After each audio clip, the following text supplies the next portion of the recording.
Hey everybody, and welcome back to Ducks and Download. You know how excited I am because we're finally getting into Phase 2 of the High Republic, with the first book to drop, The Path of Deceit. This one was really awesome, so spoiler free first, I love the characters of this book so much, and I really love how the main characters of this book are not the two people you think they would be. Jedi Master Zella Macri and her Padawan Kermo Zink have a fun time in the first half of this book, exploring a mystery sense of things as they try to discover some missing artifacts. Along the while, and most of the book honestly, is going to be going over Yana and Marta Rowe, cousins of the Avrini species who are within the Path of the Open Hand, a Force cult that believes that they should free the Force, whatever that means. Following a very charismatic and almost all-seeing mother, and the father figure being played by one known as the Herald. The mother being of a human species, and the Herald being a Nautolan with some severe scarification or accident leading to most of his head tendrils, or not all of them, being severed. Well, as the Children of the Path are definitely collecting these artifacts, the Jedi will have to step in because they can't just have people going around stealing artifacts. Acquisition is one thing through legal measures, but stealing is of course another. But that's when things start to get really crazy. Marta and Kermo begin to grow a little bit more feelings towards one another, leading them to have a more tighter connection, leading the case to have a bit more bumps, leading the path of the children and the path of the open hand turn in the second half of this book to a very vicious, crazy, suspenseful book. 8 out of 10, absolutely lovely. Music, phenomenal. Voice acting for the audiobook, the narrating is so great. And it's almost impossible to tell that this one was written by two authors, or I should say co-written. It is so well made and flows seamlessly. Now, we're going to get into some of the spoilers. I'm going to jump a little bit around though because I don't want to really ruin the plot of the story. I just want to go over the things that Phase 2 is helping set up and explain more of from Phase 1. Now, of course, the difference here is 150 years between the two.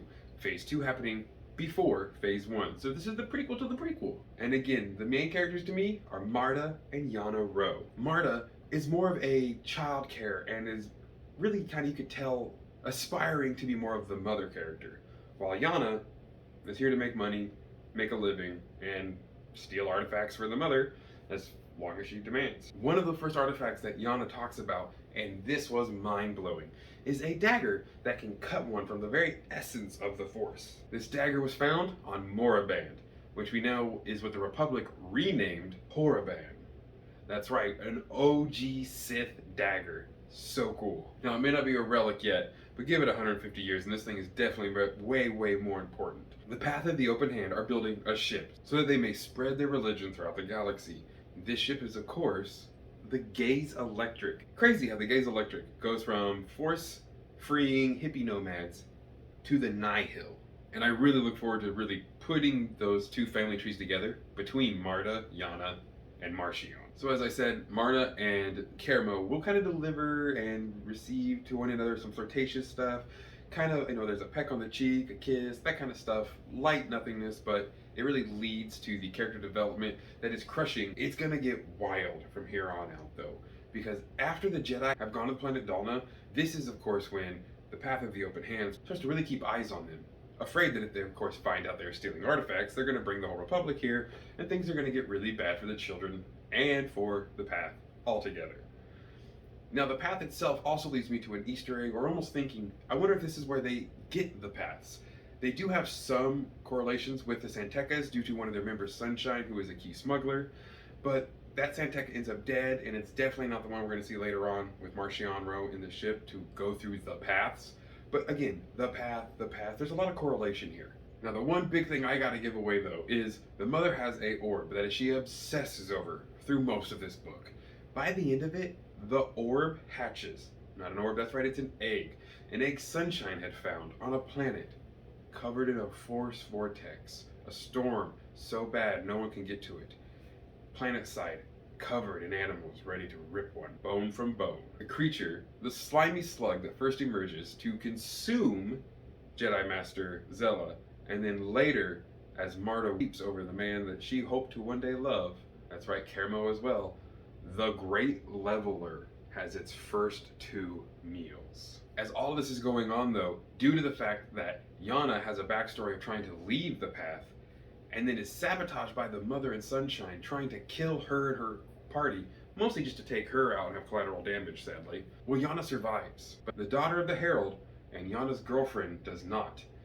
This creates such a huge schism between the Herald and the mother that the Herald now begins to work with the Row cousins, even though Marta doesn't know this is exactly what's happening, giving Yana the Rod of Seasons, an artifact previously stolen by the children. Well, this is actually the control rod that we see Marchion use later on to control the Great Leveler, thusly making Yana the champion of the path and the harbinger, the bringer of the Leveler. Now with Marta, she this whole time had been really showing everyone the truth, and she was a devout believer. So the Herald and Yana knew, once they can, kill the mother, replace her with Marta, and Marta will become the next mother of the path, leader of the entire cult. So that is of course how the Rows are going to end up taking over the Gaze Electric, turning it, the path of the open hand, into the Eye of the Storm in the Nihil, and taking the Outer Rim from the Republic. But the last fun bit, Kermo does die. Marta does actually take a keepsake from Kermo to remember the fondness she had and the hope that could have been his lightsaber. The very same lightsaber we see Marchion Ro wielding on the cover of Eye of the Storm and using in the books. This yellow lightsaber belonged to Kermo Zing. There are so many cool things in this book that really help tie together a lot of awesome stuff in Phase 1. I know I'm just as excited for October 12th because that's when the first issue of the High Republic Phase 2 comics will also start coming out. You know I'll review them, guys. But this book was phenomenal. Comment, like, and share if you loved this book. Tell me your favorite part, share it with people that you think would like it, and don't forget to like the likeness that you liked. That way more people can like it too. But I, again, will totally tell you that these books are a must listen or a must read. Phase 2 is going to really put some meat on the bones of the High Republic era and really show us the Jedi before they begin to fall into what they become at the end of Phase 1 and into the movies that we've all seen. This is an absolutely Wild West era for Star Wars because anything goes and we don't know what's happening. And it's so marvelous for me. So guys, I hope you're excited for Phase 2 because I know I am. Make sure to stick around and let's review and talk all this fun together. As always, may the Force serve you well.